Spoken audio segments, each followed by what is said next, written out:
Hello, everyone, and welcome back to Do We Know Them? We have made it to episode 110, which just feels super solid, and we're just really into season 2.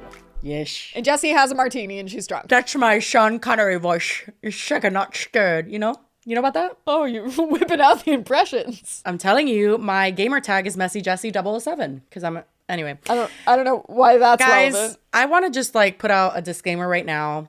I am a little bit tipsy. Did I say disclaimer right? Oh my God. So I'm a little bit tipsy because Lily had to push back 30 minutes. And in 30 minutes, you could finish approximately 2 more martinis than you thought you were going to finish before you film. This is my 3rd martini, and it is your dirty martini. Do you know what a dirty martini is?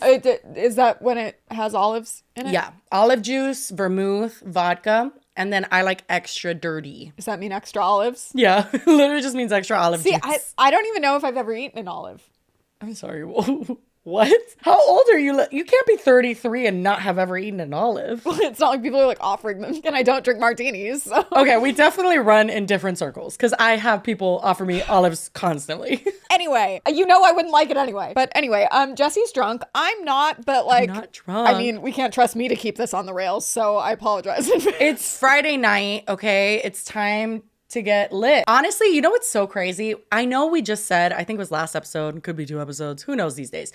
But we were just mentioning how frequent, we film so close together that it feels like we're always filming. But I have to say that, especially when I'm tipsy, I will say that. But when I just miss filming. I just want to film. I'm like, oh my God, let's fucking talk. Well, yeah, you're all right. But I miss filming the podcast. But also, how funny is it that I was texting Jessie earlier that for the last episode, I had went back. I never delete my texts ever. Text hoarder. So I literally big have time text hoarder. It's fun. Red flag. No, but I've never released any, I could not like you and I still wouldn't release old I know. text. That's a different kind of evil, I think. What I like them for is you can look back and be like, I think some things that I'll read, I'm like, oh, that absolutely tracks. Other stuff, I'm like, who is this? And one of the biggest things with me and Jessie is that we were obsessed with each other. Yeah, I do remember that, but I didn't know it was that intense. I'm looking through these texts and it was like we were texting every couple days, not just texting. We were texting to hang out every couple days, and then it would be 3 or 4 days instead. And it would literally be like, hello, my long lost friend. When can we see each other? I'm like, ew, how desperate were we? I have spilled so much dirty martini on my cooter cat that you don't even want to know. Never say that again. I probably will. But the craziest thing, though, of all of the texts that I didn't read through a ton last night, but I read through several. And oh my God, we went to Pasadena to go to iPick. Of course. We took a lift to Pasadena. Several times, yes. I do not remember that at all. Girl. And I cannot. I'm like, who was I? Because now couldn't be me. I mean, I was a single woman, had nothing to spend my money on, but iPick, and pretty much that's it. Just iPick. I was their number 1 customer. I just Pasadena is not close. What? No, it was 45 minutes. It was something like that. I do not remember the last time I've taken a lift more than 10 minutes away. Otherwise, I'm not going. I mean, that's fair. Anyway, believe it or not, we are not here to talk about absolute nonsense. Actually, that's questionable. But that should be our tagline. Here to talk about absolute fucking nonsense. But we do have some topics today, including but not limited to the fact that Lily and I possess a great power. And we need to be careful with it. Because when you realize you have a power, that word twitches, you have to be cautious of how you utilize that because you can cause the world to end. It's funny because I actually said that to you a few weeks ago, joking. I was like, we need to be careful with this manifestation power we have going on. And I will say, we didn't predict the Ace family divorcing. On the contrary, we actually said that they're perfect for each other. And with this wedding, they're so perfect for each other. Comes obviously a lot of planning. Right. And you know what? Cheers to y'all, the happy couple. Cheers to you. Because a couple that scams together stays together. And actually, everyone, to be fair, predicted that they would get divorced eventually. But that's not the point. The fact that we just talked about them when we hadn't, and they haven't done anything really recent. It was super random that I just feel like that happens all the time. We say something and then within a few days, something is happening with that person. Absolutely. It's not that we are wishing anything. It's that our energies it's too strong. A Leo and an Aries unite to end the world. I think that's what's happening. So we have to be careful what we talk about, but we are going to be covering the McBroom divorce, and we are also going to be covering me thinking, what's the second thing? I don't remember. Oh my God, let me look at my Google Doc. Oh, I'm scared for my brain. Oh, Why can't I Mikayla. remember that? Mikayla. Okay, Mikayla Nogueira. We actually were just talking about her too, but I guess she's kind of consistently. Yeah, I think she just does that one on her own. Well, that has nothing to do with us. But she got into some very interesting TikTok drama recently. And I have quite a bit to say about both parties involved. I have to be honest. You know, I have some thoughts. I'm curious because she has some additional information that I was not privy to. You know I do. I do be scrolling. And then we have our We Love the Internet segment, which I'm not even kidding. The excitement I have to share the absolutely debaucherous one that I have for this segment today. Debaucherous? Is debaucherous? What does that mean? Hit me with that definition real Like, quick. that means like if you were like drinking underage, that's debauchery. I don't know why specifically I said underage. I think it could apply to just like being like wild and crazy. It's like being mischievous. Okay, whatever. It's a fun one, and I wanted to send it to Lily so bad for nights now. It has been like 3 nights I wanted to send it to you, and I didn't because I wanted to save it for the segment to get your real life reaction. So I'm excited for that. But anyway, which one do you want to start with? Let's kick it off with the divorce. You know, I love a good divorce to just start off the evening. You know, you guys have tagged, like, I don't think I've been tagged in something this much in a Dude, while. The DMs, I mean, it was nonstop. I thought we did something. I was like, why am I getting so many mentions? And then I was like, oh, because we're witches. Got it. I told you we're not getting canceled in 2024. I already manifested that. I spoke to the higher power about it. Great. I think I've spilled my entire drink. Okay, anyway, moving on. So... the glasses are so wide. It's like you know what I said about martinis? Why do you have to drink it out of a martini glass? What, am I gonna drink this out of a regular glass?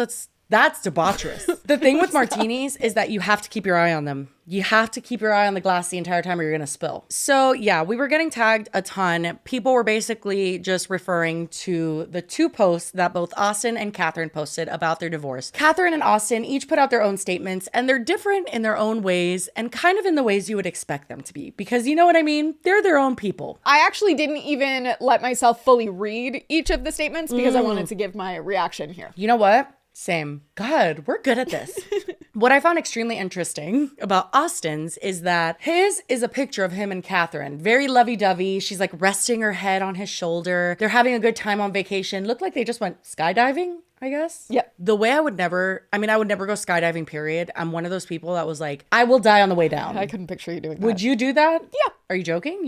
You would jump off a plane? Yeah, for sure. Willingly? Mm-hmm. I would die on the way down of a heart attack, or my parachute wouldn't work. So those are 2 things that would happen 100%. See, this is super dark, but like I always think of situations like that where it's like, I mean, obviously when like I'm not trying to have my parachute not work, but like if it didn't, the odds of you surviving it, it's not like it's going to be this like really drawn out, painful, you know, and pretty quick. So your relief is that you'll die super quick? I mean, I feel like the odds of it happening to begin with are very, very slim. And then if it did happen, at least it would be quick. Is it that slim that they put a second parachute in every single person's backpack? Like, is it that slim that the first parachute doesn't work? Like, Well, but you know? it's slim that both of them would work. That's why they put it.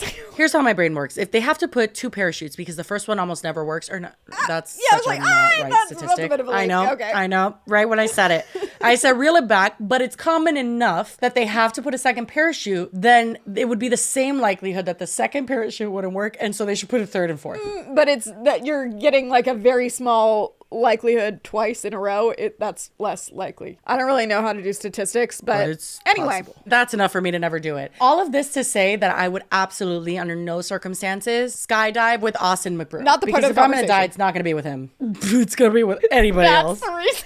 No, like, you know what I mean? Because like when I used to be really scared of flying, I used to think like, okay, if this is the time I die, I would picture like the actual obituary and like the reporting of it. I would picture all of it because I was terrified of flying, like panic attacks, crying.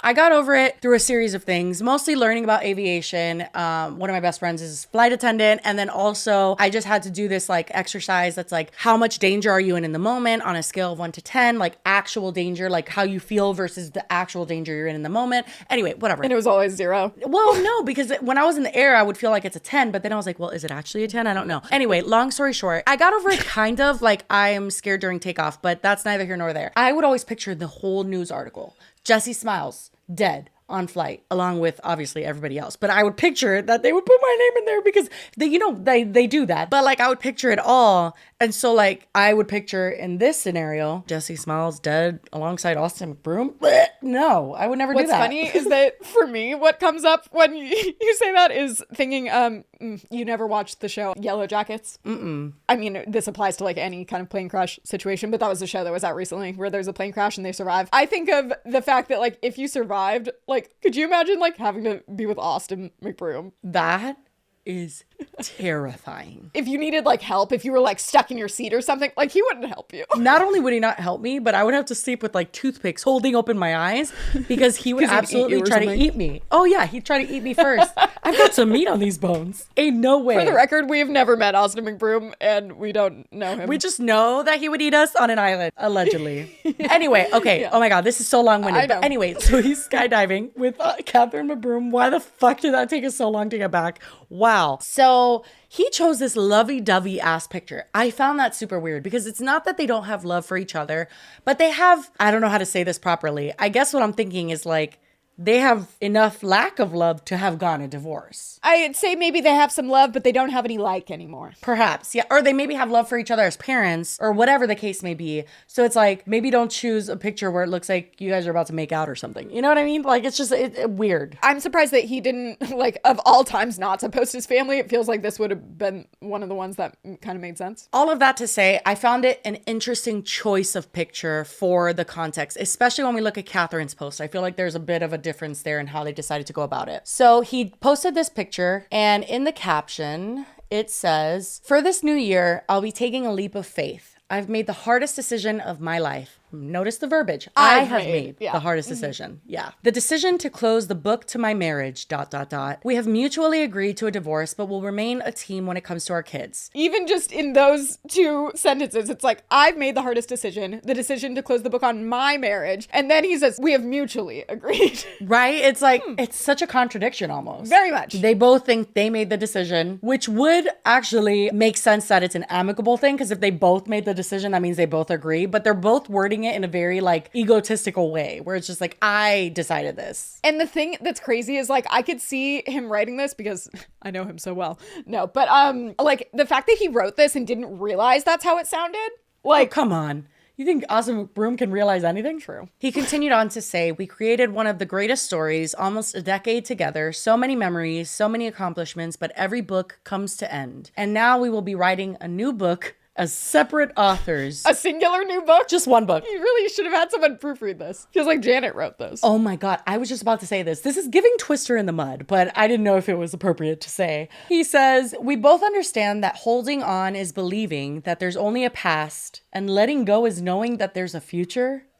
I think he thought he was being like super deep with all of this too. Maybe he was so deep that he fucking lost me. I'm drowning in this. I have no idea what he's talking about. "We both understand that holding on is believing." Okay, so holding on is believing maybe that it's gonna work out. Wait, no, because he continues on. "Believing that there's only a past." That doesn't make any sense. "And letting go is knowing that there's a future." Well, yeah, I mean, any decision you make, there's gonna be a future to that decision.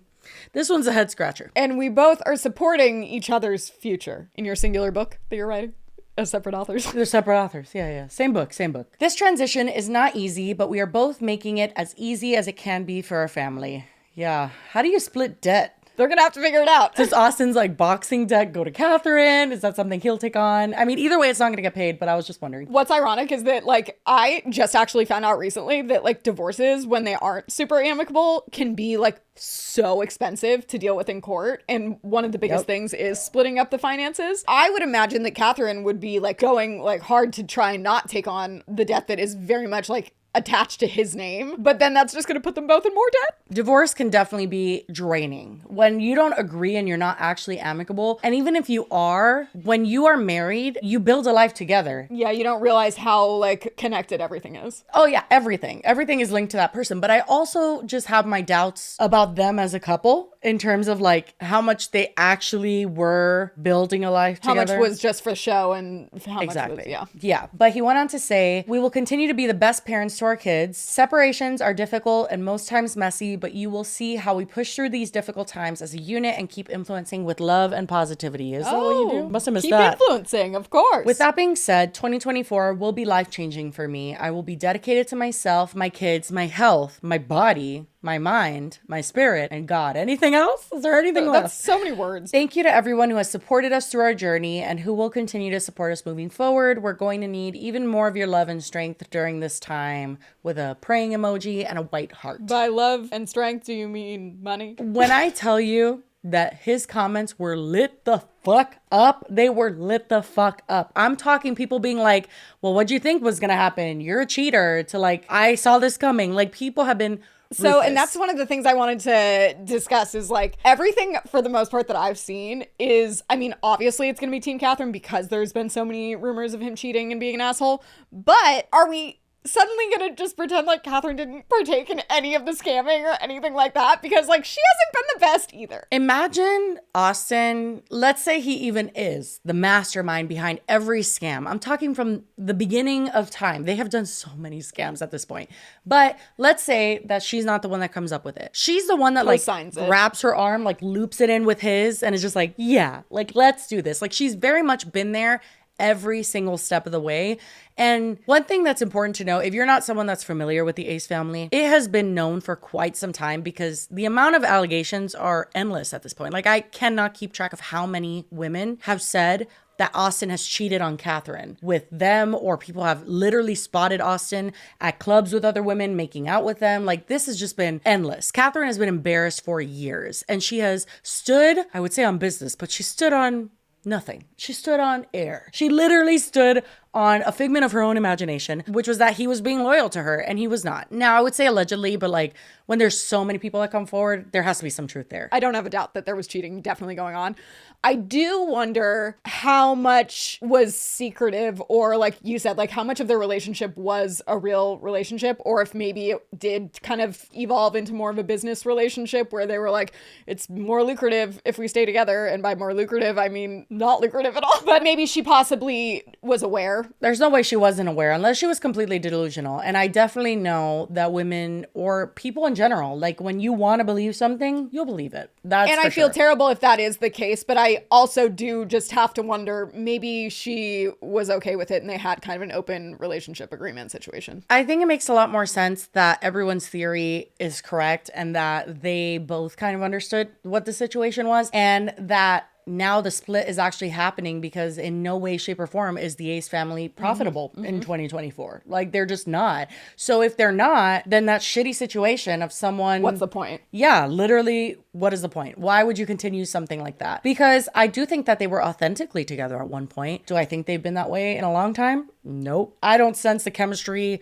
on screen at any point that I see it. I don't get the relationship. And again, we didn't even know they were married. Like, we had to throw in a voiceover and be like, oh, just kidding. I guess they did get married, because they kept teasing that they were going to have their wedding and it was going to be bigger than the Royals. I think that's an interesting part, because like maybe that was like the kind of last thing that kind of like made them decide maybe it's time to part ways, because no one really cared. They wanted to like drum up all this excitement around it, and it's like, cool. At this point, not only the Ace family, but family channels in general, because of the movement against family channels and understanding that it's exploitation and all of that stuff, they've been on the decline. They're not anywhere near as profitable as they used to be. So being the Ace family right now is more of an infamy thing than it is, you know, a online fame thing. Like, they're very much experiencing, and you see it in both of their comments, like they're both clowned in their own ways. Like, Catherine, yes, is receiving more praise than Austin is, because everyone hates Austin, but Catherine herself is receiving her fair share of like being ridiculed, because they don't have a lot of support. They have a lot of attention, but that doesn't always equal support. So yeah, a lot of people responded to Austin and just were ripping him to shreds. Number one, pointing out like, you guys haven't really been together for years, like, you know, all that type of shit of like, yeah, we knew this was coming. But then after, Catherine followed suit with a post that was all text. So it's literally just a white screen with text on it, which is much more what I thought Austin would do as well. And because this is like what actually makes sense to do. But she also seems to think that it was her decision. Not them both saying the same thing. But that's why we said they're perfect for each other, because in a lot of ways they were. They're but in the the same worst way person. ever, obviously. So she said, as I start this new year, I will challenge myself in ways that I have never done before. 2024 will be my year of transformative change, and with this taking place, one of the steps in my journey is the difficult decision to leave my marriage. So she's saying, Leave my marriage does imply that she is removing herself from the marriage. And yet she also follows up in the very next sentence to say, we have mutually agreed to a divorce. I feel like they had like a prompt where it was like, these are the non-negotiable things you have to put in there, and then the rest you can be creative with. It was like the only thing that was in there was, we've mutually agreed to a divorce, and we're like working on ourselves this year. And then this is what we got. I know. Our paths as a couple have shifted and has created challenges that are irreconcilable. What happened? This decision comes with a very heavy heart. As heartbreaking as this is, I also feel liberated. Girl, I know that's true. I have spent the past few years prioritizing my children and honoring my commitment to my family. All the while, I seem to be losing myself in my own personal happiness. Our main priority will be to stay united as parents and to continue creating a stable, happy, and loving environment for our children. Thank you to all of my supporters for giving me a safe space to be able to use my voice and share our love. I love you all so much, and I'm beyond grateful for all the support we've received from you throughout all these years as a couple. And Austin, you're my best friend, and that will never change. With a heart. Questions, thoughts, concerns? Hers doesn't have as many typos. I mean, that makes sense. And it tracks. I feel weird laughing. I'm not laughing at the fact that they're actually getting a divorce, and I feel bad for their kids. But I also don't think it's like a noble thing to stay in a relationship just for the kids, especially in a situation like this where it's like super publicized and probably really confusing if they aren't necessarily as in a relationship as they make it seem like on camera. Honestly, though, if you actually look at the content that they've produced, I mean, I'm not an avid watcher of Ace Family by any means, but if you actually look at everything, they don't actually show a lot of love on camera. They show a lot of their life and like, oh, this, that, and the other, but it's not a whole lot of actual connection and love. Yeah, but even just like the overall like narrative that they push is just very much like talking about the wedding and talking like, I don't know. Yeah, but it all seems very disingenuous and disconnected. If you're actually looking at it and trying to feel if a couple has any sort of chemistry, I don't feel it from them, and I haven't really ever. For sure. But that's what I'm saying. Like, I feel like that might be confusing for the kids to be witnessing, because it's like, if they aren't like very connected at all normally, and then they just like kind of put on this weird front for the camera, like. It is confusing, and it's also disturbing, because I always think of that clip where Catherine left it in because she's the one that edits. They're in the bathroom, and Austin is like getting frustrated and making the kids redo the intro. Like, Assembly! Welcome back to our channel, guys. What's going on, everybody? Ooh, look at my hair. No. Good thing I don't have to. No, I'm gonna say it. Good thing I don't have to be on camera today. Okay. God. Okay. My hair looks fucked up. I will not film like this. So just go. Okay. Okay, 1, 2, 3. Hey, Assembly! Welcome back to our channel, guys. What's going on, Ooh, look at my hair. Good thing I'm not gonna be on camera today. All right, baby. Like, I think of that all the time whenever I see them. And it's just very indicative of like, those kids have only ever known a life of like perform. And I think that's a lot of what their marriage was. Yeah. And they were both not even very good at it. Because like, as a creator myself, I saw right through it. It's like, okay, you guys are saying the words, but I don't feel shit from you. Like, there's no genuine connection that I felt. So I'm not at all surprised by this. Now, is it sad that a family is getting split up? I don't even know. That's questionable to me. Like, I'm a child of divorce. It was sloppy, but at the same time, I always tell my mom and my dad, I'm like, thank God. Like, I would never want to exist in a world where you guys ended up together. No offense, but like. Exactly. And if they were staying together also just for, like, I don't even feel like, I mean, obviously this is my speculation. I don't know them, but like, I don't feel like they were necessarily staying together for the kids. They were staying together for the image of the money family. So I also then, when I look at like their TikTok the other day when I'm pulling assets, I see that most of the videos are like Austin and one of the daughters, for the most part, like doing like dances. Right. And I think that that definitely is like the majority of their content these days is just like short TikTok videos. And if all of the content is just like him and one of the daughters, they don't need to be married for that. Like, they can exploit their children separately. It just doesn't feel like they found anything lucrative about the relationship anymore. So it was like, well, might as well cut our losses. The other overwhelming comment I saw was like, you should have stayed with Michael B. Jordan, because I don't know if you guys are aware, but apparently she used to date Michael B. Jordan before she was with Austin. We don't even know that that was an option for her. I was like, to that I say, how long did they even date? Did they just like go on a couple dates? Because why are you acting like he was like pining over her waiting to propose and she like gave... Right, like, I know. So I can't find it, but basically Shyla, who is the ex of Austin's brother, whose name is Landon, and we've talked about them before. We've had an episode like covering all that drama because he was horrible to her, and yeah, it was just a really messy situation. And also, side note, Landon is like really weird and is like obsessed with pregnancy allegedly, and like is constantly posting on his Snapchat both pictures of Shyla when she was pregnant and like pretending that his ex-girlfriends are his current girlfriends and that he got them pregnant, and he's just very strange. I don't know what he's up to. Yeah, it's a very weird side story that we won't get into, but he's an interesting one. Surprise. But anyway, so when all this happened, much like our DMs, I guess Shyla's DMs were also on and popping, and everyone was like, Shyla, what do you think about this divorce and all this stuff? And she took a picture of her brooms in her closet, and she replied to a comment that was like, tell us what you think about the McBrooms. And she's like, I don't know what you guys are talking about, my brooms are fine. And I thought that was funny, but she very much, no doubt, is relishing in this because she hates that whole family and they have been awful to her. We're gonna have a serious talk right now. I put the foot on because I'm standing on business. Okay, I see this comment too, like, people like that don't apologize because they refuse to admit that they're wrong. And specifically, I can get on here and say what I want to say because they got on the internet as a whole unit and bullied me and lied for like years. So that's my business. But generally it is sad when a family is like breaking up. It's sad. It's gonna be a change for the kids. I hope they're doing well. Yeah, but I think they should stay together. I think they're the same person and they deserve each other. And they're like a perfect match in my book. But yeah, people are saying, you guys should link up and this woman has been a Regina George mean girl to me since I was 18 years old. And I look back and I'm like, why did I tolerate that?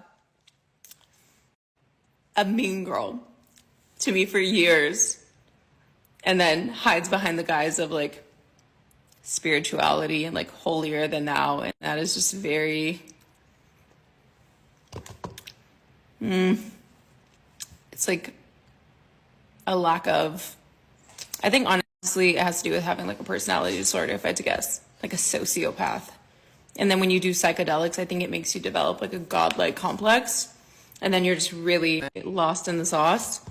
And then when no one around you holds you accountable for anything, you guys are just like, everybody's lost in the sauce. Everybody's living in the same delusion. Yeah, but that was a very long dive into their divorce when it was literally just 2 statements. So we'll move on. Just kidding, because don't worry, right when we finished filming, Catherine put out a statement. And by statement, I mean long-winded, rambling Snapchat story. Is that what those are called? Anyway, don't worry, I did edit out the pauses, and I may have sped it up as well because she was taking a really long time. All right, we're gonna have to keep it here at my regular angle. Okay, so when you share something very life-changing with your family or your friends or even the public, right?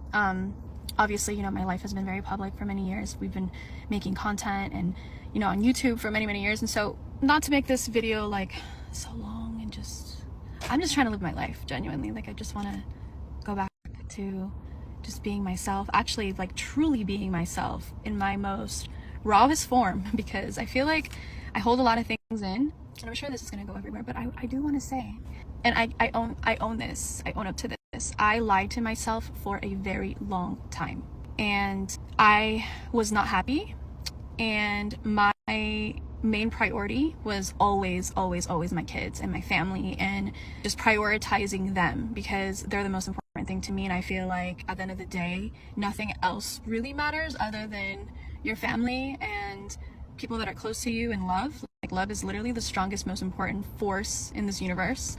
So that's kind of what I've always prioritized. And so moving forward now, things have changed because I realized that in order for my kids to truly be happy, I have to be truly happy, like truly happy inside. And yeah, I feel like I was lying to myself for a long time, telling myself that I was happy, because one thing about me and Austin is we never fought, we never argued, nothing. Like we were and still are the bestest friends. And so for me, I thought like, oh, there's nothing wrong. Like there's nothing wrong here. I had been lying to myself, and I knew that certain things didn't feel right and certain things weren't right. And this goes back like years. But again, like one thing about me is my loyalty and my commitment to my family is unmatched. And that's one thing that I will always take pride on, because my loyalty is like I'm like the definition of loyal.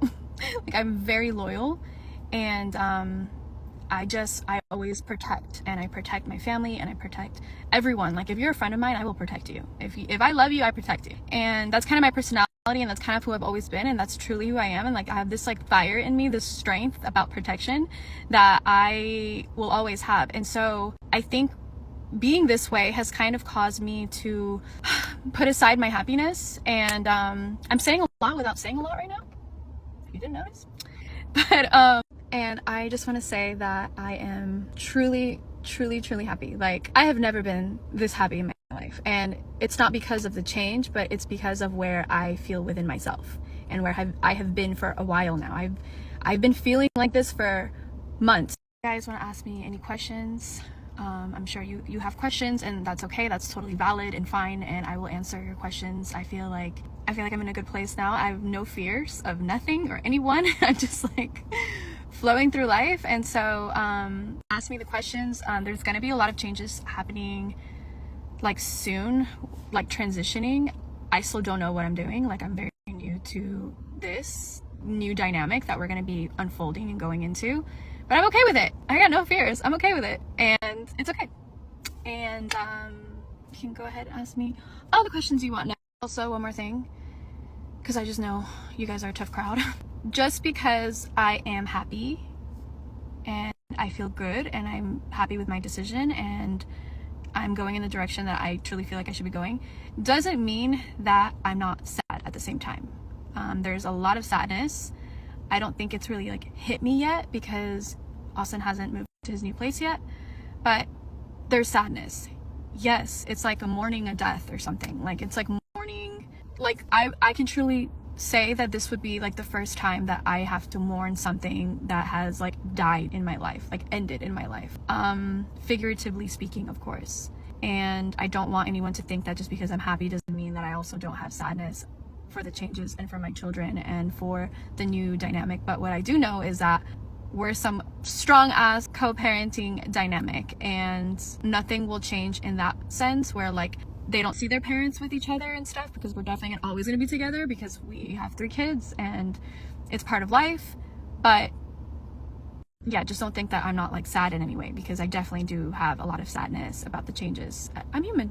We do have another topic, but a lot of you guys were tagging us in their divorce stuff, so there it is. That's our thoughts on it. Now, our next topic is about Mikayla Nogueria, because she has found herself in yet another scandal on TikTok. What's new? Shocking. I told you the first time we talked about her during Lashgate, I was like, this will not be the last time. We will talk about this one. Maybe I'll sprinkle in some clips here, but like we said in the very beginning that like even when we just found out about her, like she lied or was an asshole about the girl that came up to her, someone working somewhere. Oh yeah, the waitress. Yeah, that said she was rude, and then like Mikayla apologized, but then she like put out a video saying like, that fucking bitch. Like it was just like, whoa, that was a 180. Like, so you're a liar. Like that was very much how she painted herself from the beginning, when it was something that wasn't even like super significant. I mean, like obviously I don't think she should be mean and lying about a fan interaction, but like it wasn't even to the level of her lying for like Lashgate, where it's like, oh my god, this mascara is amazing, and she like clearly had on falsies. But we said that from the very beginning. It was like, that's who she is. Recently, she got outed by a waitress that served her and said that she was like really rude. Do you want to watch that actually? I think we should. Yeah, I do. One time when I was serving back in Boston, I noticed someone come in, and that person was like Mikayla, like the beauty girl, you know. I was like, thank you so much for going to blah, blah, blah. I'm so like excited to be able to take care of you. Like if you need anything, please let me know. And I basically was just like, we're so happy to have you here. Like, and her dad was like, who's we? Like, why are you like so excited to have her here? And I was like, oh, like everyone knows Mikayla. Like a couple of us are really big fans of her work. And she immediately like gave me such a death stare and was like, days. I'll be honest, her fiance was so nice. Like, he was so sweet. She was just like very, very rude, and like, I don't know, with any normal person, like, you can tell when like the table's energy is off, and like I could just like immediately tell that like she hated me. And then Mikayla ended up commenting on this girl, the waitress's TikTok, and said, "I'm sorry you had this experience with me. I struggle really bad with social anxiety, and I usually shut down and become awkward in public. I really never mean to appear rude. I just am very shy and usually not sure what to say. I am always nervous that I come off the wrong way due to this, but I absolutely didn't hate you, and your service was great. And my dad is just a sarcastic asshole. He meant no harm at all. He gets excited when people recognize me. I wish I was more social and easier to talk to. Cody definitely helps me to be more comfortable in situations. Truly, I meant no harm at all. And I'm very sorry that you did not have the experience meeting me that you maybe hoped for. I am working on the social anxiety and hope to improve on it because I know my supporters deserve better interactions with me in person. But I hope you know I really never meant to make you feel that way, and the food was delicious." So that was nice, right? Could have been a lot different. What's crazy is after this, Mikayla DM'd the waitress, the same kind of sentiment of like, hey, I'm really sorry, whatever. The waitress did not answer Mikayla's message, which you don't have to. Like, you don't issue an apology because you want something in return. Yeah. How many times do I have to fucking say that? This is what just got me. She then posts this in the midst of like the middle of the drama of the waitress. Everyone's talking about it on TikTok. Everyone's commenting. And she says this like towards the end. But it just makes it a little bit more sultry. By the way, if you saw that waitress story, yeah, she's full of shit. So, What? Yeah. Fuck you, dude. I don't really want to give her free clout because she's fucking lying, but I did personally apologize to her, and she fucking left me on red. Very mature. But yeah, she's fucking lying, so. But I still apologize because I never want to make anyone feel like I'm, trying to be rude or anything like that. But no, she's lying, so. I am definitely an asshole, but I am not rude. Well, I can be a bitch, but like I'm not. There's a difference. The way she twisted and dramatized everything just was very unusual to me. Anyways, back to the positivity we radiate on this page. What happened?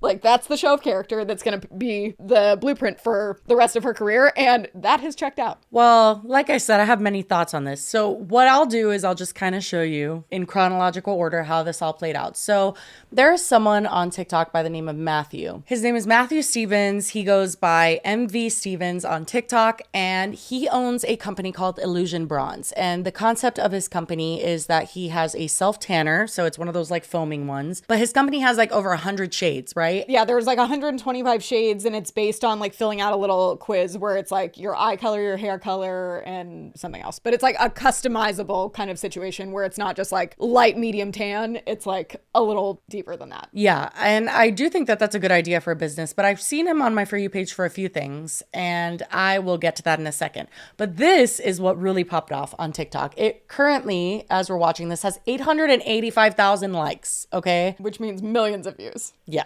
Mikayla's lies have cost me $10,000. Yes, I am $10,000 in debt because of her lies. In October, I made a video asking Mikayla if there was any way she would review my small business. My business Illusion Bronze went viral last year, and in the video to Mikayla, I just explained, hey, there's this multi-million-dollar company who's sort of knocking off my idea, and I could really use your help. If you don't know, Illusion Bronze is the only custom self-tanner mixed for each individual client based off your eye color, hair color, and skin tone. I launched in January. This multi-million-dollar brand had a line of 4 shades coming out in April. After seeing I had gone viral with my concept, this brand put a quiz on their website asking people for their eye color, hair color, and skin tone, and they would suggest one of 4 colors.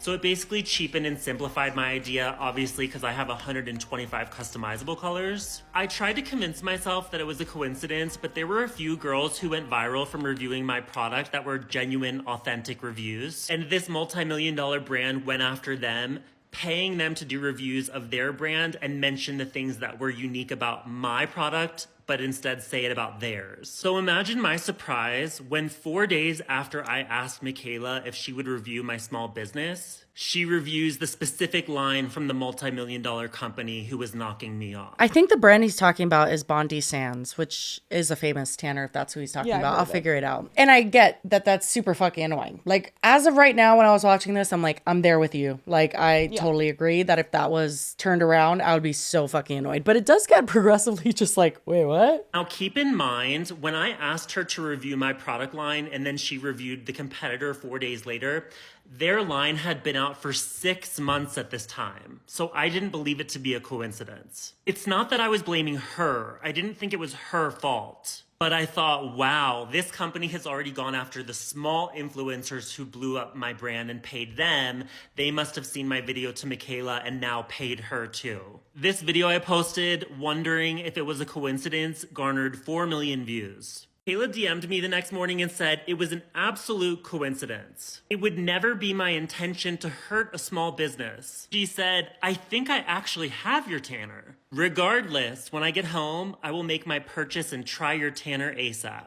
We DM back and forth for a while. She does say, I wish you would have come to me first. I was like, how? So then she gave me her phone number, asked to speak on the phone. We talked for like 20 minutes. She was like, my parents are small business owners. They've experienced similar things. I was like, wow, this poor girl, like she's young. She's doing the best she can. Once she's home, she shows me that she has the product, as well as shits all over my competitor, but I'm not gonna blast that. And for a second, I really thought like, wow, maybe this misunderstanding is turning into a friendship. Well, in October, she told me she was posting it ASAP, and then 2 months passed by. I really just had grieved the idea and moved forward. I was like, damn, it's unfortunate that she really is the person that people say she is. I don't think that she understands that just because I don't have 15 million followers, I do have almost 72,000. And people tag her in my videos and ask me about her every single day now for the past 3 months. So one day when someone was in my live asking me where Mikayla's review was, I said, guys, just let it go. And then people started going to her page and commenting, where's the Illusion Bronze review? Mikayla texted me almost immediately, I don't know if you mentioned me or something somewhere, but I'm getting so many comments about trying the tanner. This is giving me PTSD. Do you know why? No. That feeling of like someone confronting you in that way and being like, did you mention me because I'm getting shit? Like that feeling. Yes, I understand. That's PTSD. Literally, it's just like I read this and it seems on the surface like a non-accusatory message, but it's not. It's very much like, did you say fucking, like, I'm getting shit, bitch. Like, why the fuck did you say this? How many times has she been like, I'm going to post a video about it? I don't know why she would be promising all that. 100%. And that's where we get to the nitty gritty of this. But her message to him says, I don't know if you mentioned me or something somewhere, but I'm getting so many comments about trying the tanner and I'm actually using it this weekend. I only tan for special occasions, but I have a wedding this weekend and I'm so excited to use it. Ton of exclamation points. Then she says, I'll be posting a video about it tomorrow with a heart. This is like, very important to note. We'll continue. And then people started going to her page and commenting, where's the Illusion Bronze review? Mikayla texted me almost immediately, I don't know if you mentioned me or something somewhere, but I'm getting so many comments about trying the tanner and I'm actually using it this weekend. She says, I'll be posting a video about it tomorrow, December 7th. Now, in the past, Mikayla made a video about how she doesn't review indie brands anymore because they can't keep up with the orders. There's been a few instances where the indie brand cannot handle the influx of new orders, capacity to fulfill all of those orders. I was a long-term fan and follower, so I remembered that video, and the last thing that I wanted to do was embarrass myself, my business, or her. And Shopify had kept offering me a $10,000 loan. So when she told me, I'm reviewing this tomorrow, I was like, let me take that loan. The money gets deposited within like 24 hours, and I spent all $10,000 on product. I honestly felt like that day was Christmas. I was so excited. I kept refreshing my TikTok feed. And when she finally posted, she clearly had a tan on, but it was hideous. Talking like beyond orange. And the hands were a mess. I genuinely didn't understand with how my product line works, how she could turn out looking like that. Still, I tried to find the least offensive photo of this tan I could find. Least and texted offensive. her, "You look beautiful." That killed me. He did not hold back. He's like, the tan was fucking butt ugly. The least offensive photo to tell her she looked beautiful. Like, not just least offensive photo. Yeah, he's like low-key ruthless, but anyway. Here is my message below. I say I wish I could have given her tips and Oh my God. His message to her is so unhinged. It says, I wish I could have given you some hand application tips. It's like, bitch, why would you post this? AKA, you look like shit. No, but I do think it's interesting because I have to say he's very confident that His product great. is good and that it would not turn out like this, which I do appreciate. No? Well, there's updates to the story, Lily. Anyway. Oh God, fuck. talk to her more about how long to leave it on for. When she and I were on the phone, Mikayla wanted to make sure that my tan was a rapid tan, which it is. You leave it on 1 hour for light, 2 hours for medium, 3 hours for dark. She told me she doesn't like using tans that you leave on for a long time. But she told me she left on mine for 12 hours, so I'm like, is that why it turned out so bad? 12 Still, hours? She tells me Who she needs loves to it. have- If that you're doesn't even make unaware of sense. this, Mikayla usually Do you know how to follow instructions? It's much like when L'Oreal sent you a contract that says, you know, use our mascara, and then you just like took it upon yourself to put on a pair of falsies. Follow fucking instructions, please. No, but or like we were just talking about when she reviewed like all the products that she'd never tried before and she used like 5 different kinds of primers all together. I'm like, I feel like that's kind of like, you just know that you don't do that. Mikayla usually posts in chronological order, so I'm like, if this is my tan, why didn't she post a review video? She said she was posting it today. Called my mom so upset. I'm like, Mom, when she posts this video, no one is gonna want to buy myself tanner. Like, how did it turn out this way? And then my mom said, Matt, with all the orders you've had, has anybody ever told you they look orange? Have you ever seen a photo of someone who looks orange after using Illusion Bronze? And I was like, no. And then I went back and I looked at her full body and I realized she got a spray tan. Not only did she lie when she said she was posting a review the next day, but she lied to me pretending she even used it at all. When I first saw this, I thought, that's a bold statement. Like, how faithful are you in your product that you know for a fact when she is saying I used it that she didn't? Because honestly, most self-tanners, like even he looks a little orange to me. Honestly, I had the same thought because like, have you ever used tan towels? They're sorry, like what? wipes. Oh no, never. There's a variety of brands, I think, but I think L'Oreal actually is even one that I've used. But they're like, they come in like little packs and they almost look like makeup wipes. They're just white. There's nothing on them, but like you wipe them on and then like within an hour, you're tan. But especially with your hands, like anyone that has ever used any kind of self tanner, it's gonna fuck up your hands if you don't like wash them after or you're wearing gloves or something. So I did have the same thought that I was like, this must be a great tanner because he's so confident that it wouldn't turn out like that. And I don't know, I just was like, I guess This it's sat really weird good, with me. There was a few things that sat weird with me. One was that he got out a $10,000 loan just because she said that she was going to review it, which I understand why he did it because she did say, I am posting this tomorrow. Like she did say that. Yes. But at the same time, I'm not going to take out $10,000 based on anything any influencer tells me ever. So it's like a learning experience for sure. That also shows his confidence in the product because he's not paying her. She doesn't have to post a good review. He's so confident that she's going to post it and say like, I love this, that then all of her fans are going to go buy it. Is he confident or is he delusional? I don't know. I guess that's what you're going to show me. Yeah. Well, honestly, I don't think he's delusional. I think he got very much wrapped up in something that he didn't handle properly, nor did she. I don't think anybody handled this properly 100%, but I understand that he was very excited and definitely. And I do relying on wonder that. also if he kind of was interpreting this, like he said, like as now like a friendship. So he was like banking on like, she wouldn't give me a negative review. She's being so nice to me. Like, why not just say I didn't get a chance to use it? Why are you saying I slept in it and I love it? Just say you didn't have time.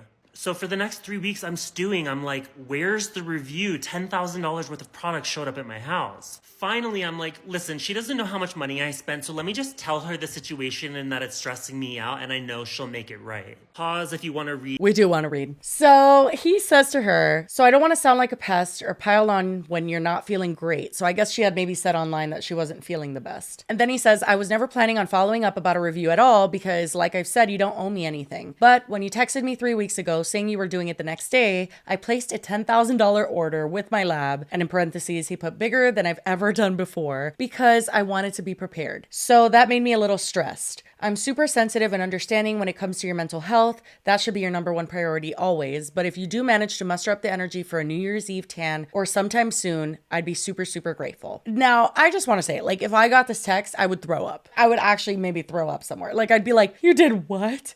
You did what? Yeah. Like, I understand that she has a lot of I never would have influence. agreed to do it originally. I think that was like a weird thing that she was like promising him that if she wasn't going to do it. Can I just say, I understand that. And I know a lot of people might get upset at me, but in my early days, especially in my Vine days, like I promise shit and yes not like everything. reviewing business products, but yes, I'd say yes to everything. Like I would say yes to helping someone do something that I absolutely did not have the time to do. Or I would be like, oh yeah, for sure, we'll do that. And it wasn't coming from a place of me wanting to be deceptive. It was very much coming from a place of normally before my fame, I would have been able to help them or I would have been able to have the time to do that. But when you have a lot of attention and you're doing a lot of things and there are a lot of brands and commitments that you already have, it's overwhelming as fuck. Then you like kind of tie in that this is going on your platform. So she's not just making a video for him to post on his platform. She's posting it on hers, which is stressful in its own way. Yes, she posts about different brands every single day. I'm not saying that it's right or wrong. I'm saying I know why this happened. Like she very much wanted to do this for him and I don't think it was disingenuous. I think that she's just not adjusted enough to her new kind of life, you know? How new is it though now though? This was December. I mean, she's only been popular for like 2 years. I feel like that's still new. The amount of deals she has done, if this is this past December, this is a month ago. Again, I'm not saying she's right for doing it. I'm saying she hasn't figured out that she's not capable of doing it all yet. I don't give her that benefit of the doubt at this point. She had a branded wedding. Like this bitch has done so many brand deals and this wasn't even a brand deal. So I feel like she knew she wasn't gonna have time to do it. And she just was like appeasing him to kind of like get him to stop texting her. And that's not how she should have handled this. Even a little. Oh, 100%. I don't think she should have handled this that way at all. But I do think that I don't think she did it maliciously. I think she just fucked up. There's also a difference, I think, between kind of like being like, yeah, I love it, I'll try it, and being, I will post a video tomorrow. That's honestly where she fucked up. So it's like, it is one thing to tell someone like, oh, I'll review it for sure, but not give them a date. Totally. Then be like, tomorrow like be very you vague about this. it. Yes. But anyway, it gets worse. Basically, I tell her 3 weeks earlier I placed an order for $10,000 because I wanted to be prepared. And as someone who talks about their mental health so much, I wanted to let her know that I was really stressed out about this. And if she could find the energy to do a New Year's Eve tan, I would really appreciate it. Oh my God, well the good news is you'll have the stock when the video is posted. She told me she didn't have time to make a review when she originally used the product, even though I now know she didn't use the product at all. Well, she did. That's such a dumb thing to say. Like, you should not have sent that second text. Like, if someone told you, I ordered $10,000 worth of product, I would have immediately been like, oh my God, I'm really sorry, but like, that actually stresses me out a little bit because I had no idea that you did that. I don't know that I could sell that for you. Like, I would have immediately gone into a spiral because of that. I don't think Mikayla doubts that she could sell that for him, though. Like, oh, that's true. I think she's pretty confident in her reach. But she says, oh my God, well, the good news is you'll have the stock when the video is posted. I didn't have time to do the review that day, so I decided just to try it and see what I thought. And then my next tan, I'd film the review when I had more time. I didn't want to rush it and be shitty, which is like, okay, well, you could have told him that. Why did he have to reach out to you to get that info? That's the thing. Stop promising things and not delivering and then being like, whoops, this is why. And it's like, well, you knew that though. Like, this isn't like something that just happened. Yeah. Find the time to do a New Year's Eve tan. Now I'm going to do my base. I am going to match myself, Tana. But for some reason, she chose not to review mine in that moment, even knowing there was $10,000 worth of product sitting in my home. Now, it's the second week of January, 2 weeks since I've told her about this, and she's gotten another spray tan. So she said she was posting it ASAP in October. The first week of December, she said, I'm posting the review tomorrow. 2 weeks ago, I told her because she said that, I ordered $10,000 worth of product. And she's had 2 tans since then, and not once did it cross her mind, hey, I really should post that review. This guy has all this product sitting in his house because of what I said to him. She doesn't care about me, my mental health, my finances, my stress, but she expects everyone else to care about her mental health. You're not the only one, babe. You're not the only one. I'm telling you guys this now because last night people were commenting on her videos saying, I support Matthew's small business, review Illusion Bronze. She responded no, she responded shut up, and she started blocking people. I've got 10K worth of product in my home, so if you'd like to start out your new year with the only custom tan, please visit Illusion Bronze. And if you're not somebody who uses self-tanner or can't afford it, please follow me. That's the biggest thing that you can do to help. I have to say, he says this multiple times. We're going to see their responses now because they both have responded. But he never shows proof for that. So he mentions her comments saying stop, no, shut up, whatever, multiple times. And that being the main reason that he's calling her out. But he never shows that. And I have not seen that anywhere. And a lot of people have stitched this. So maybe we're wrong. And if we're wrong, we'll put it here. But I have not seen that, and I have questions. I will say that, like, given her past behavior, I would believe that. Right, because she has left stupid comments before. Yeah, and that could be what he's basing that off, because he knows people would believe it. But it is interesting that he did show all the receipts of the texts and stuff, but not this. Yep. But anyway, so Mikayla responded last night. I really like Matthew. Matthew's a really nice guy. I've had good conversations with him. But I find it really unfortunate that he decided to take this issue to TikTok and fabricate a lie in order to prove a point. Am I entirely wrong that I didn't review the Tana when I said I would? Yes. Did I mention to him that I didn't get to it? Yes. But still, nonetheless, I should have reviewed the Tana sooner. But to fabricate a lie that when I told him I used his Tana, he says I lied to him and used a spray tan. I've never gotten a spray tan in my life. I'd like to brief with that. Second of all, the reason that the tan appeared orange is the same reason I look kind of like really warm and orangey right now. The video has color grading on it.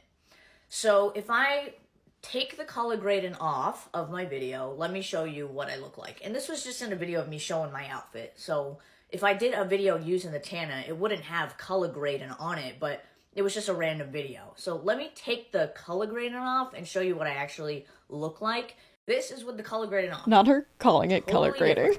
And yes, I have this tan on. A filter. Thank you. I was like, I don't think you graded that color much, Mikayla, but...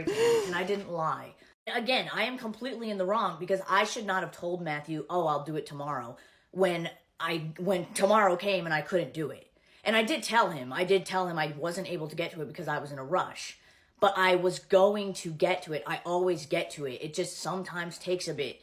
Anyways, he messages me again around, New Year's and lets me know that he had purchased 10,000 units or $10,000 worth of Tana, which I did not advise him to do that. That is a business decision that he made. Fact of the matter is, I didn't get to it yet. That's it. If you look at my track record of Tana videos, making a Tana video is different than me sitting at my beauty desk. I do them like once or twice a year. And I don't tan often at all. Last year I tanned maybe 3-4 times. So I know that like 4 months has gone by since I said I would do the review, but I just don't tan a lot and I don't make tanning videos a lot. He cannot rely on me for the success of his brand. He just can't. I don't know what to do in this situation, but I am Thoughts? sorry. I appreciate that she did admit that it was fucked of her to promise him something. I agree with her that she didn't tell him to get the back stock of products to like have that inventory ready. But I think she does need to be maybe a little more aware of how her promises are gonna change people's decisions, because she has even spoken out about how small brands can't handle the influx of orders when she promotes them. So it's not like he didn't have a reason for doing that. Well, even her immediate response to him was like, oh, good, now you'll have the stock when I post. So she encouraged it. Because like I said, she knows it will have that influence and that she can make or break a brand. And like to say that he's completely relying on her to have a successful business, I think is like a little shady, because like, no, but you did promise him this and you basically reiterated what he thought, that it could make or break his business. Like if he didn't have a good product, you wouldn't be giving him a good review for free. So I think she's accepting some responsibility, but then kind of acting a little oblivious to the kind of influence that she does have. Right. She's not an everyday influencer. Like brands pay her hundreds of thousands of dollars. And I think that that's also something that like, I don't know why she is offering free reviews and like promising people this and like texting with business owners. Like that seems irresponsible. It's also like she's acknowledging that she did wrong, but then she immediately will go back on that and just be like, I'm wrong, yes, yes, but this and that and the other. When, you know, yes, you did tell him that you were going to do it at a later time once he came to you with the 10,000 unit thing. But number one, he had to come to you. Once you told him I'm going to post it tomorrow, he had to come to you weeks later. Then it has been, by her own admission, 4 months since the initial agreement that they were going to have this review posted. So it's like, you have to just stand here and be like, I fucked up. Like, there's no other way around it. It's like, I should not have agreed or promised anything I couldn't promise. Like, that's literally it. You can't blame it on him. Yeah. Even though I do think it's his fault that he took out the $10,000 loan. He's the one that took it out. Yes, I know why he did it. But again, she didn't ask him to do that. So there's two sides to this where it's like, she didn't tell you to do that. But also, Mikayla, you're not right for promising him something you couldn't keep. Now, she just kind of tiptoes around it, and you could tell that she's annoyed. Like, you could tell that she's like, really, bitch? Like, you brought this to the internet? And she very much knows that, like, she can't not take any responsibility because people will call her out for that. I would have respected it more had she just leaned into, like, I was busy and I shouldn't have promised him that because I clearly couldn't get to it. And, like, it wasn't a priority for me. And, like, I would have respected her more for that. To pretend like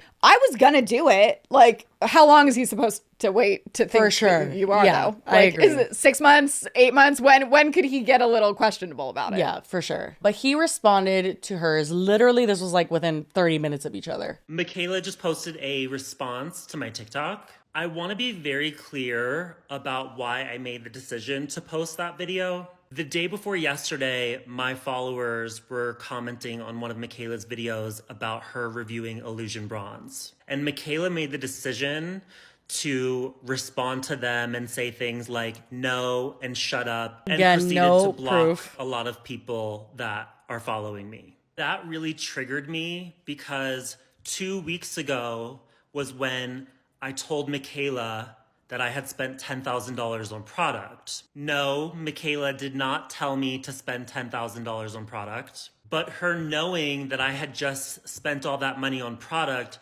why is she responding to people in her comment section saying things like no and shut up and blocking them? So Mikayla, that is why I posted that video. I really like Matthew. Matthew's a really nice guy. I've had good conversations with him.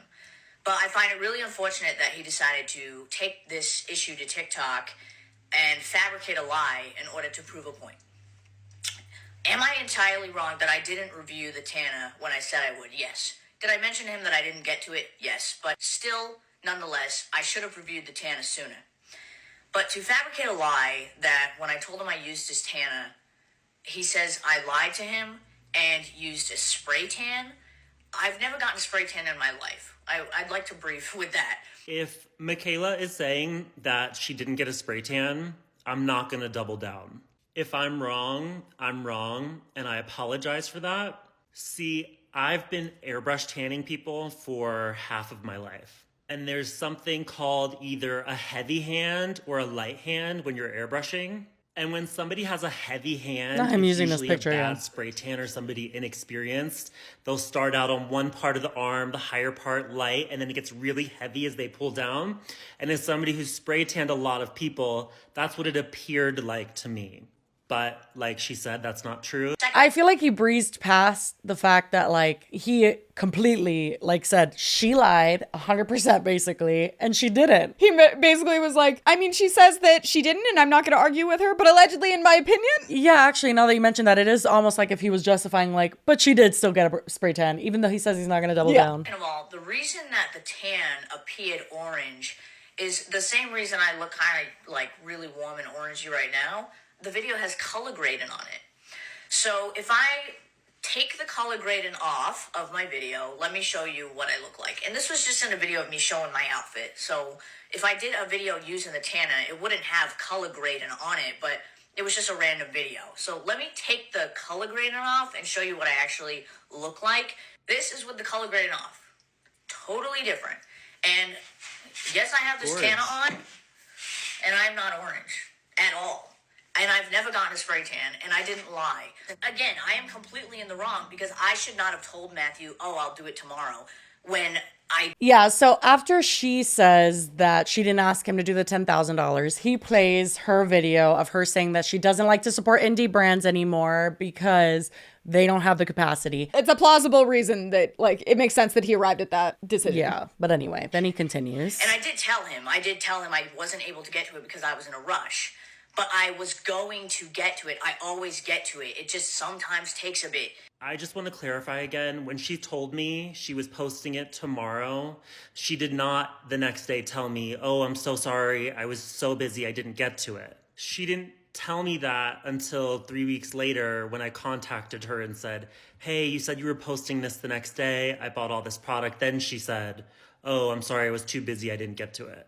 Anyways, he messages me again around, New Year's and lets me know that he had purchased 10,000 units or $10,000 worth of Tana, which I did not advise him to do that. That is a business decision that he made. Mikayla did not advise me to do that, and I 100% did that on my own, and here is why. I used to review indie brands all the time. When I was making those indie brand review videos, 90 to 100% of the time, the product would sell out. There's been a few instances where the indie brand cannot handle the capacity to... Ooh, zing! Yeah, I have to say, I do, in this situation, although I have a few quarrels with the way he went about it, I have to agree with Matthew on this. Like, it completely would piss me the fuck off if it was me. Like, there's no other way around it. If someone promised me something and they didn't go about it, yeah, you can not necessarily be 100% justified in that feeling. Like, again, like the $10,000 thing, I think that that's a little bit of a stretch to think that that's her fault. But like, does he have a right to be pissed that she said, I'm posting this tomorrow and she didn't? Yeah, like I totally see why that's annoying. Multiple times she said she was going to post it. And now that she's being like, I would have gotten to it. It's like, would you though? That's the thing. Is like at this point, and her energy is also giving very similar to her stalking video where she was like, why are people thinking I'm sponsored by Beauty Blender? You guys are idiots. Like just like getting so annoyed. Because of your pattern of behavior. Yeah, it's like, Mikayla, at this point, your word means shit. Like even before this, your word meant shit to me at least. Did it and though? That's that I still go and buy some of the products that you recommend and then they suck for me. Like it's not that I trust her. It's that certain things will look a certain way on her face or something. And I'm like, oh, period. I'll get that.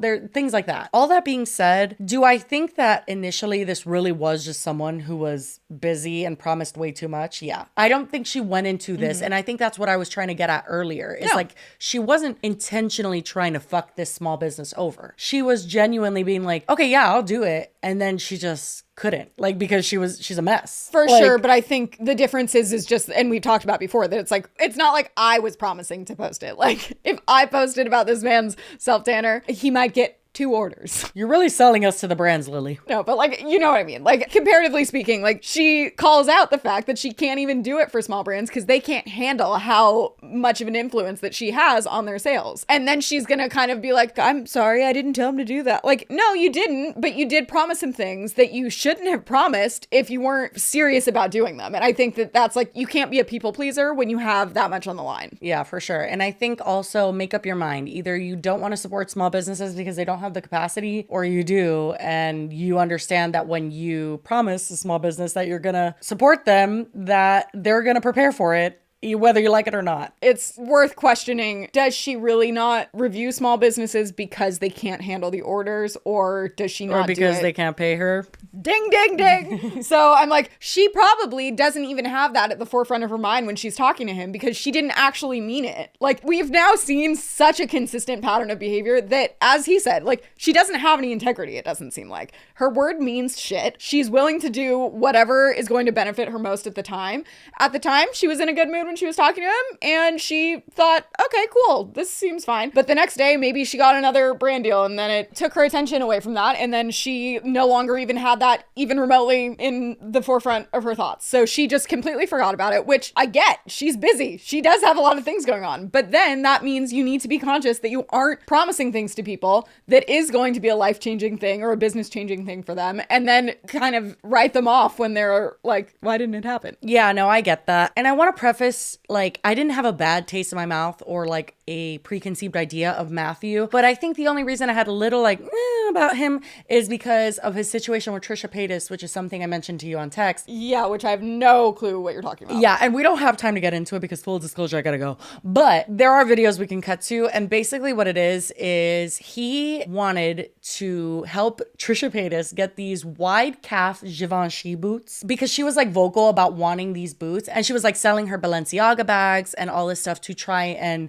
you know, buy the Givenchy boots. If you're a fan of Trisha Paytas, you know that for the past month, she's been talking about how badly she wants these $6,500 Givenchy crystal boots. To the point that she's like emptying out her closet. She's trying to sell this Pride Birkin right now. Every other day she's posting about designer bags and shoes that she's selling. These are all the clothes she's shipping out on Poshmark. And I don't know if he took this as like she's broke and she needs boots, but I was just gonna say because she can't afford it otherwise. Literally, like, it was so weird. He was like saying, you know, she helped me because like me seeing her break down, like I also struggle with the same mental health issues and I've had very erratic emotional experiences like her. Like he literally said that. I don't remember when I first came across Trisha, but my first memory of her is being on Vine and someone had done a repost of her asking if dogs have brains. But I really started following her during this Sean breakup. I remember it being national news, like on the blogs and everywhere, and being like, who is this girl? And I wasn't like, who is this girl in a judgmental way. I was like, who is this girl? Oh my God, this is me. When I would go through breakups, I was just devastated, crushed. Like I was incapable of working. Like I remember going to work and being made fun of because like I was trying to like straighten up clothes like on a rack and I'd be like, like I could not do it. I would like go to the back and be crying all the time. And everyone I knew made me feel like I was genuinely crazy. So to see that there was someone else that I thought was like, oh, she's like me in a way, it gave me a sense of like peace. And then he said, I think like all of the profits from his Illusion Bronze, like selling the self tanner was going to go towards helping Trisha Paytas get her Givenchy boots. I do own my own product line, which has gone viral on TikTok probably 4 times now. Illusion Bronze is the only custom self tanner mixed for each individual person based off of your eye color, your hair color, and your skin tone. If you're wondering how this all ties together, I did the math and all I have to do is sell 130 bottles of Illusion Bronze and we can buy Trisha the Givenchy boots. Anyway, she was like, from what I remember, I think she told him no. Like she was just like, don't worry, like I could buy them because they were like $6,500. yeah, I think Trisha can afford that. Honestly, the whole fundraiser aspect of it, I was like, there's a lot of other things you could have fundraised for. Like I know he knows that, but it was just weird. Like I just didn't like the doing whole it for thing of attention. it. Yeah, it felt that way to me. People might think I'm crazy, but I think this is fun. I think this is sweet. I think this is cool. If you want to help me surprise Trisha with these boots, maybe she would let me like bring them to her on the podcast or something. Especially because he attached it to Illusion Bronze and he's like, every bottle sold, like I'll give it to Trisha Paytas and her Givenchy boots. I'm like, no thanks. No, that's very strange. Yeah. So he did that. She ended up getting the boots. They didn't fit.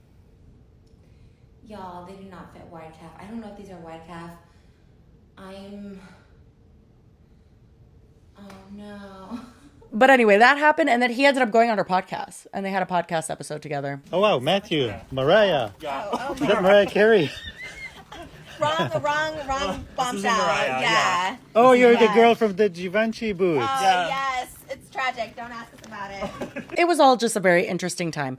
But that's why I had kind of a weird little feeling about him and feeling like it was all kind of like he wanted the attention. Valid. I didn't know anything about that. Even though I'm like, obviously he wants attention around his brand. He's a brand owner. Like, I get that. But it was just a weird vibe. I can't explain it. I was going to say, but that's an interesting tactic to get attention. But anyway, enough of all that crap. Because we have to get to our We Love the Internet segment. And I have never been more ready for anything in my entire life. Oh my God. Okay, I don't have one. So you can just take the spotlight. Okay. Shall I preface this? No. I'm just going to play it. This is only going to be epic if you haven't ever seen this before. If you have, I'm going to be sad.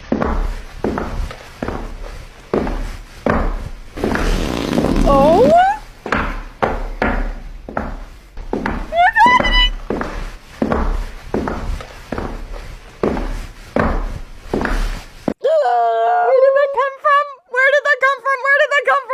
ex was just sending me he was just sending me a lot of cringy James Charles TikToks. Honestly, what? Manny MUA. Honestly, James Charles, absolutely. What was the butt and the... What is... I have so many questions. Why is his ass crack out? Also, number 2, why did they think they ate so severely? Because you know they did. Well, and you know I they mean... would still look at it now and be like, we served. Like, except you didn't. Can you play it again? Just to like see Manny specifically. In the beginning, the swerving of the hips. Look at the... Oh.